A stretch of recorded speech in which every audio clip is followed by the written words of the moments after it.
Welcome to Inside the Firm, a podcast dedicated to small business owners and hosted by entrepreneurs, Alex Gore and Lance Cayko. Each week, they take you on their journey of how to start, run, and grow a business by bringing you inside their architecture and real estate development firm. Get a behind-the-scenes tour of how these business leaders manage their clients and foster company culture while creating new and innovative projects. And now your hosts, Alex Gore and Lance Cayko. Welcome to another edition of Inside the Firm. I am your host, Alex Gore. I'm here with our other host, Lance Cayko. We have a great show for you today called It's Economy Stupid. How is it going to affect us and what is going to happen? We predict it all here. You'll know the future by listening to this podcast. And if you know the future, you can probably build a better company. And if you want to build a better company, go to buildabetterco.com. Watch our 5 steps to boosting your profit. See how that can help you out and grow. Multiply and be prosperous. That's what I have. That's what you got, Al. That's what you got. What I got is I need you guys to head over to ARECAT.com because accurate data is crucial, especially in today's business environment. Outdated and inaccurate data leads to turnarounds, delays, and rising costs. With supply chain and staffing issues, these costs and delays can multiply. That's why a resource like ARECAT.com is so important. ARECAT works with manufacturers to keep their data up to date and accurate and offers it to you easily accessible and free. Use ARECAT's powerful search engine to find out what you need and download right there on their site without needing to pay anything or even register. So try ARECAT.com today. That's ARCAT.com. Check those guys out. Last, certainly not least, I need you to head over to PellaLuxury.com/the firm so you can experience a collection of brands that brings together your creative vision to life. The luxury division of Pella is a world-class collection of brands including Duratherm, Riley, and Benelli, all pioneers of industry who provide window and door solutions to discerning architects, the building industry, and beyond. During this new year, we know how important it is to step back and spend time in gratitude. We appreciate all our clients trusting us with their projects in a record-breaking year. We are excited and ready to take on the new year in 2023. The luxury division of Pella doesn't push beyond limits. They set them. Explore PellaLuxury.com/the firm today. Back to you, Al. Okay. There's a LinkedIn article that you put on there. Back to you, Lance. Back to me. So this was interesting because there's all kinds of shifts, right? And if you're a person who is looking to hire folks, then this is important to you. So there's an article from LinkedIn here. It's just a short snippet. Are employers regaining control? Quote, the Great Resignation has yielded to workers staying in their jobs at rates near pre-pandemic level, the New York Times reports. That shift is changing job market perceptions and brewing a new question. Have employers regained power? Wage growth has stalled and some benefits of job switching have dwindled. You don't see the sign saying $1,000 signing bonus anymore. Nella Richardson, ADP's chief economist, told the New Times, experts predict lower earner wages gains to hold in what remains a tight job market. Otherwise, it's back to business as usual. And I can tell you, as somebody who's, we're trying to hire on both. We just hired a new carpenter on the F-14 side of things, construction-wise. We were looking previous to May, and it was that kind of a job market, very, very tight.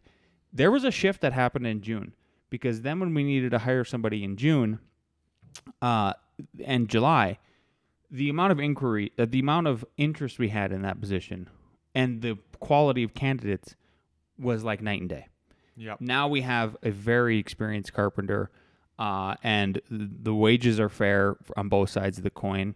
And the same thing goes for the architecture sides of the thing. We were looking before May and the candidates were much different and not as good. And then after May, things seem to have shifted around a bit. Yeah. So it's now I think you do sort of have it's a little bit more 50-50 instead of 90-10 where people are just jumping from job to job to job and getting these big raises and all of that good stuff. So keep your head up. I highly suggest if you are finally looking to hire somebody else, that I think you're in a much better position. Yep. All right, let's talk about the economy. Here's an article from Yahoo Finance, hitting reset on the U.S. recession countdown. So, The first half of 2023 will come to a close on Friday. This is a little bit late, right? And when it does, Wall Street's big prediction for 2023 will officially be bust. The stock market did not fall, and the U.S. economy did not enter a recession. We began the year, we flagged a surprising concern among Wall Street strategists, many of whom expected a dip in the stock market in the early 2023 as the economy fell into a downturn before a rebound over the second half of the year. People have moved that out, but I think we're going to talk about why that's probably not true. Instead, investors have been coming back to the stock market. The stock market, has been relatively high. I still say the Not a good metric. Not a good metric. What you can buy and how much it takes to buy it is the real indicator of it, right? But they just go by GDP, which is kind of great when you can just print it. So maybe we'll never be in one. But here's a quote. Wall Street has had recession on the brain since at least mid-2022. I agree. I'm sure we said the same thing. So the Dutta wrote, analysts have a tendency of falling in love with their forecasts, and it is clear some are having trouble letting go as evidence piles up to the contrary. Strong jobs growth, late cycle, rally in U.S. equity markets. We had a big rally in mid-2008 too. None of these arguments stand to scrutiny. He adds, there is only so long one can keep claiming that the recession is just 6 months away. The statute of limitation has now kicked in. There are several reasons why to be upbeat on the U.S. economy. The recession clock has reset. Your thoughts? Well, so I really like that last sentence. The recession clock has been reset. I am of the opinion it goes in 7-year cycles, much like the drought cycles. 7 years of rain, 7 years of drought, and then there's a big shift that happens. So if that's true, then your next one you're looking at, it would be 2030. Yep. This is what I said all day from 2013 leading up to 2020, and then the COVID thing happened, and then that's where there was a big dip. So I think these last 3 years were this very strange period of time we had to live in, kind of up and down all over the place, high inflation. But at the end of the day, there wasn't this huge drop in revenues or anything besides the 2020. So that's what I think. As I think you're probably, if that's true, you're probably looking at 7 years of pretty steady and pretty good and steady. Although the one caveat I'll add is everybody should read the fourth turning. And 2024 is an election year, and we're kind of due for that 80-year cycle of something upended. So it is what it is. If you follow along with this podcast, then you know that you should be doing some very fundamental things, right? Being as lean as possible. Go check out the 2-Second Lean book that we've talked about several times. David Akers, is that his name? Nope. It doesn't matter. He'll find it. Check out that book because you should be working in a position. Hall. David Hall. No, Paul Akers. Paul Akers. Excuse me, Paul. Paul, I had your last name correct. Yep. Pay off that debt.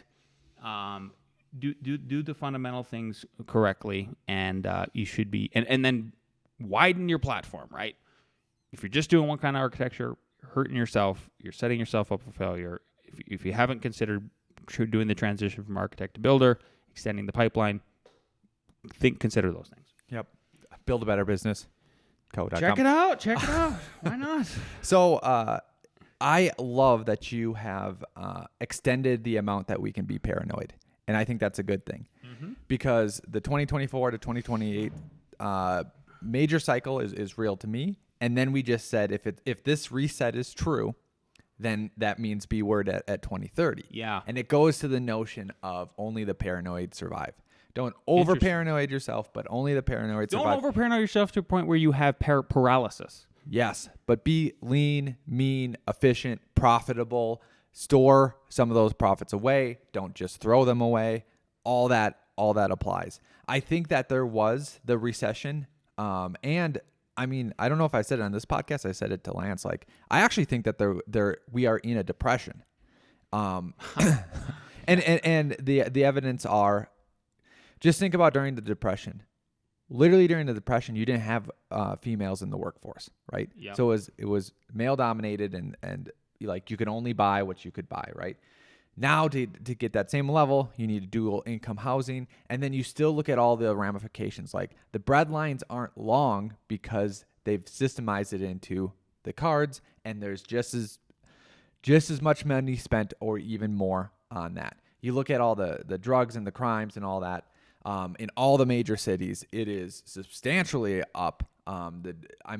It looks like it's a depression.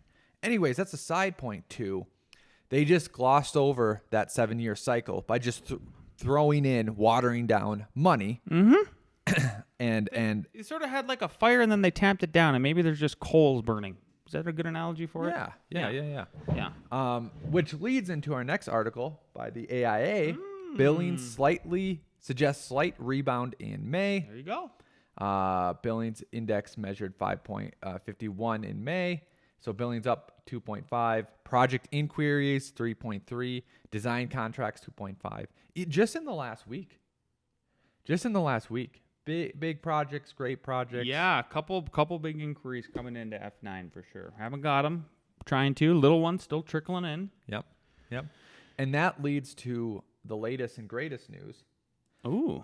Which is inflation. Hey. Consumer prices in June rose at slowest annual rate since March. That's good for everybody. Yep. You're building a house? Good. You're just buying regular stuff? Good. Yep.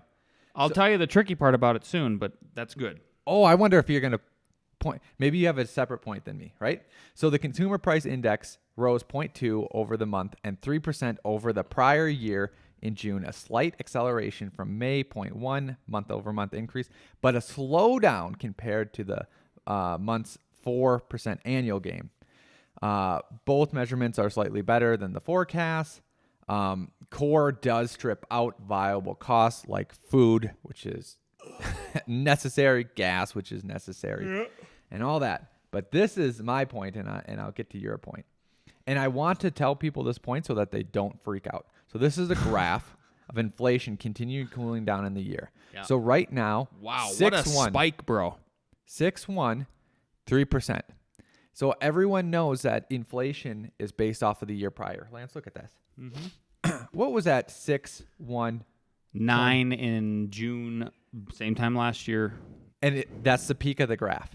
So if next month it goes up to 4, or if it goes up to 5, the scare media will say inflation's not tackled. It's up to 4. It's up to 5. They gotta raise rates. Blah blah blah blah blah. So let's just look. 6.1, it's at 9 in 2022. 7, it's at 8.5. Right. So that's 0.6. So if it goes up to 3.6 or to 4, you're still relatively the same in inflation. But of course they'll spin it to say if it increases again, like, oh no, the world's doomed. Where it's just relative to where it was last year. This is the peak last year. Yes. You got to have that perspective. Yes. That it's relative to last year. And if it was relative to last year, well, last year was horrible. Yep. So honestly, I would not be concerned. And I would talk directly to the Fed and Yellen because I have direct lines to them. He's Al Gore. I am Al Gore. And look at this graph and just say if it raises from 3, if 3% is the low this year, and it goes up 0.6 almost every month, I think you still did your soft landing. Yes. I still think you did do your soft. Good job threading the needle. I've been saying yes. Don't let the scare media actually influence you. It's huge insight. Shut off CNN, Janet, please. Yep. Shut off MSNBC, Fox News, all of them. Okay, yeah. So because my point is, yes. What was your point? If you want to switch the monitor over just so you can see it, Al, I do. Is I've got a tweet up here for everybody from Charlie Bill Elio. I don't even know who he is, but the way he broke this down was awesome. So this is the point Alex is trying to make. U.S. inflation rate, June 2022, 9.1, like Al just went over, and then it consecutively went down. Like I think you were saying 0.6, right? Keep by every month it was like 0.5, 0.6, sure. Point something. Roughly, yep. Got us down to June, where now they're saying 3.0. Then he goes 12 consecutive deadlines, and then Joel Griffith, you stud, comes in and wrecks him and says, that's 12 consecutive increases in prices And each year-over-year increase is far higher than the so-called target of 2.0%. So beautiful perspective of the whole thing. Like technically it still went up. Like it's like the rate of going up has went down. That's it. Exactly. It would have to be negative for us to actually go down. Like truly go down year over year. Because 2 years ago, if you say 2 years ago was normal, from there, this June is 12%. Yes, exactly. So you have to add those numbers. Bingo, you got to add them. But and if you just add them to the last year, then you're playing into the volley. Yeah. Yep. Yeah. So, all right, we got a little David Goggins. He's joining us again. Actually, it's a UFC fighter. Al probably knows who he is because Al's UFC. Al's basically Dana White's second best friend. I haven't watched it in a while, but I do like UFC. Yeah. Okay, here we go. David Goggins, he wrote me last night.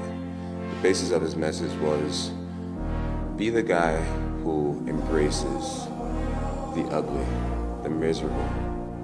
Be the guy who embraces hard work, the grind. Don't be afraid of being hurt. Don't be afraid of sacrificing some blood. Be the guy who thrives in that. That's John Jones. John Jones speaking. Hey, he knew perfectly. Yeah. So I have been on this kick. I've been doing a lot of different podcast interviews that where people are having me on, at least 2 a week basically. I have one at 11 a.m. soon here, and a lot of these podcast hosts have been asking me, like, if there's one thing that you want people to take away from from your episode, if there's one thing you could just tell the audience, if you could go back in time and remind yourself of something, I go, it took me 40 years to figure this out, and it took life experience to do it, and it recognizes physics in two different ways. So you can't have electricity without a negative and a positive. You have to have both. And one of Newton's law of physics is equal and opposite reactions, right? So, and then the last thing is, like, if you're of the Stoic opinion like me, and you've read books like Marcus Aurelius's Meditations, then you should get excited when negative stuff happens, because what is going to happen after the negative stuff happens? A positive comes. So I told my kids this at dinner 2 nights ago, and they were like, "What?" I go, "You guys aren't going to believe this. If something negative happens, I get excited now." And they're like, "What?" I'm like, "Yeah, the positive's coming." Like, I get nervous if it's just positive. Like, where's the negative coming in reaction to that? Yeah. I think and it's great too on a psychological level, because if you're in the negative, which negatives will happen, the only way to get out of it is through positive action. 100%. You know what I mean? Like, what goes up must come down, feeding down the up. negative is not going to help out. Like, I wouldn't, and I don't think anyone would take it this way. I wouldn't feed into the negative. If some negatives happen, I wouldn't go find meth and start doing You meth. don't go searching for the negative. Yeah. The negative finds you. Yep, and then you face it with positivity. So thank you, John Jones. Thought it was perfect. Thought the whole thought process is great. With that, if you think we're great, give us a 5-star review. Do it. Email me at akg@f9productions.com. Topic that you have, idea that you have. Send Lance a gift. Anything. You can probably find where our office is. Or even better, send it to me and say not for Lance. Yeah. That would be even. Specifically. Yeah. Do not, barely let him look at it. That would be even better for all of us. Or, like, you could put a note in that goes even further. You could say, this is not for Lance, but definitely show Lance. And then use this gift around Lance, but it's not for every him. time that you can. Every time, yeah. Yep. So that's it. We would all appreciate that. I think everyone would appreciate that. And we will see you next week.